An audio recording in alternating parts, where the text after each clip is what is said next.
તાળી ન હોય જો હે સાહિત્ય કલાકારને જ્યારે કેવું પડ્યું હોય છે હે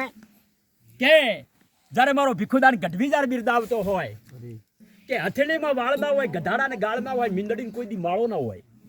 ઉંદેડાને ઉસાળો ના હોય, હંસ કાંઈ કાળો ના હોય, કુંવારાને ચાહે હાળો ના હોય, ફળ ફૂલને ચાહે વાંધો ના હોય, અને સ્વજનો તાળી પાડો તો ચાહે વાંધો ના હોય મારો બાપ હે તાળી પડે તો ખબર પડે કે આ દૂધ છે એ દુણામ જાય છે બાપ હે સ્વજનો જ્યારે સત્સંગનો પ્રોગ્રામ થતો હોય પહેલો તો સત્સંગ કહેવાય છે ને કે સંતોના સાનિધ્યમાં રહેવું, સંતોના ચરણે રહેવું હે એ સત્સંગ એમાંથી મળે છે. સત્સંગની કોઈ દિયોદર, ભાભર, સિદ્ધપુર, પાટણમાં, મહેસાણામાં કોઈ વખાર ના હોય હે, એની કોઈ બજાર ના હોય કે તમને વેચાતો મળે, પણ સત્સંગ આવા મહાન પુરુષોના ચરણોમાંથી મળે છે સ્વજનો હે. અને દરેક વેપાર તમે કરતા હોય મફારામજી તો જો કાળજી ના રાખો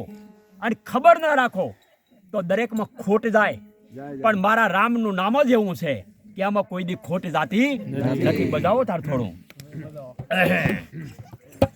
હું તો વેપારી રામ તણા નામનો રે, હું તો વેપારી રામ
રામ તારે પગથિયે ચડવા દે,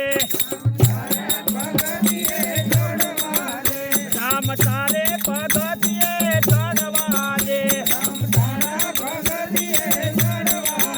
મને થોડી થોડી ભક્તિ કરવા દે, મને થોડી થોડી ભક્તિ કરવા દે, મને થોડી થોડી ભક્તિ કરવા દે, મને થોડી થોડી ભક્તિ કરવા દે, રામ તારા પગથિયે ચડવા દે, તારા પગથિયે ચડવા દે, તારા દેવા ભિખાઈ મારે જોઈતા નથી, તારા દેવા ભિખાઈ મારે જોઈતા નથી, તારા દેવા ભિખાઈ મારે જોઈતા નથી, તારા દેવા ભિખાઈ મારે જોઈતા નથી, મને જાડા ટુકડા જમવા દે, મને જાડા ટુકડા જમવા દે, મને જાડા ટુકડા જમવા દે, મને જાડા ટુકડા જમવા દે, રામ તારા પગથિયે ચડવા દે, તારા પગથિયે ચડવા દે, તારા હીરને ચીર મારે જોઈતા નથી, તારા હીરને ચીર મારે જોઈતા નથી, તારા હીરને ચીર મારે જોઈતા નથી, તારા હીરને ચીર મારે જોઈતા નથી, મને ભગવા કપડા પહેરવા દે, મને ભગવા કપડા પહેરવા દે, મને ભગવા કપડા પહેરવા દે, મને ભગવા કપડા પહેરવા દે, રામ તારા પગથિયે ચડવા દે, રામ તારા પગથિયે ચડવા દે. સ્વજનો, પરમાત્માનું ભજન એટલે અખૂટ ભજન છે. કારણ કે મનુષ્ય દેહ આપણને મળ્યો છે ને એક જ વાર મળ્યો છે, વારંવાર નહીં મળે, વારંવાર મળશે નહીં. નહીં. લાકડાની જથ્થાબંધ ભારી હોય, લાકડાની ભક્ત મંડળ, અને જથ્થાબંધ ભારીને એમ કહેવામાં આવે કે આને તું ભાગી નાશ. મફારામજી, આખે આખી ભારી કોઈ દી જથ્થાબંધ ભાગે નહીં, પણ એમાંથી એક લાકડું કાઢી લેવામાં આવે ને કે હવે આને તું ભાગી નાશ, તો સ્વજનનું એકલું લાકડું હંમેશા એક ભાજી જાય. સંપ છે અહીંયા જંપ છે, એક હાથે કોઈ દી તાળી પડે નહીં. જ્યાં સંપ છે અહીંયા જંપ છે, પણ આજ પથારી મરણની છે. એટલે એક જ દ્રષ્ટાંત આલીને મારી વાણીને વિરામ કરું. આમ દ્રષ્ટાંત આર્યું અલાયની આ પથારીએ પણ કહી દઉં, મારી બેન દીકરીઓ બહુ બેઠી છે એટલે કે સ્વજનો પહેલી તો દીકરી કહેવાય છે ને. આ દીકરીના લક્ષણો શું હોય? આ 150 વર્ષ પહેલાની વાત છે સ્વજનો, કે કચ્છ ધરાની બાજુમાં કચ્છ નહીં દેખા તો કુછ નહીં દેખા, કચ્છ નહીં દેખા તો કુછ નહીં દેખા. અમારે અનવર વાઘેલા કહેતો હોય સાહિત્યકારમાં, અનવરસિંહ વાઘેલા, કે કચ્છની બાજુમાં મેદરડા જેવું ગામડું બાપ, મેદરડા, અને મેદરડાની અંદર ચારણની દીકરી, કાળી કાંબળીની જેને ધણિયાણી કહેવાય, કાળી કાંબળી. સ્વજનો દીકરી કહેવાય છે ને કે જે દાડે ચારણની દીકરી કાળી કાંબળી ઓઢેલી અને પોતાના લગ્ન કરીને પોતાના સાસરે આવેલી. સ્વજનો દીકરીમાં કેટલી કળા છે તમે જો. અને એમાં એક દી બે દી પોતાના સાસરે રોકાણી હીરાલાલ, અને દીકરીનો પતિ ગુમ થયો. દીકરીનો પતિ, દીકરીએ વિચાર કર્યો કે હું સાસરે પરણી નાઈ અને હું ચારણની દીકરી છું, મારો પતિ 2 દીથી ગુમ થયો છે બાપ. એ માને ચિંતા છે અને ઘેર વહુ આવી એને ચિંતા છે. અને દીકરીએ વિચાર કર્યો કે હું ચારણની બઈ છું,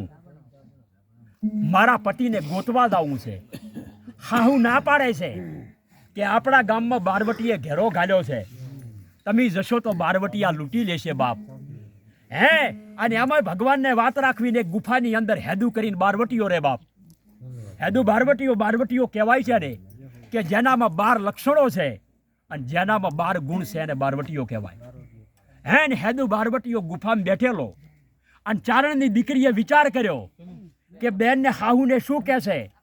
કે તમારો દીકરો છે ને મારો પતિ છે, પણ બાજરીનો રોટલો ઘડી નાખું અને થોડીક સાસ્યું લ્યું અને એક ડુંગળીનો દડો લ્યું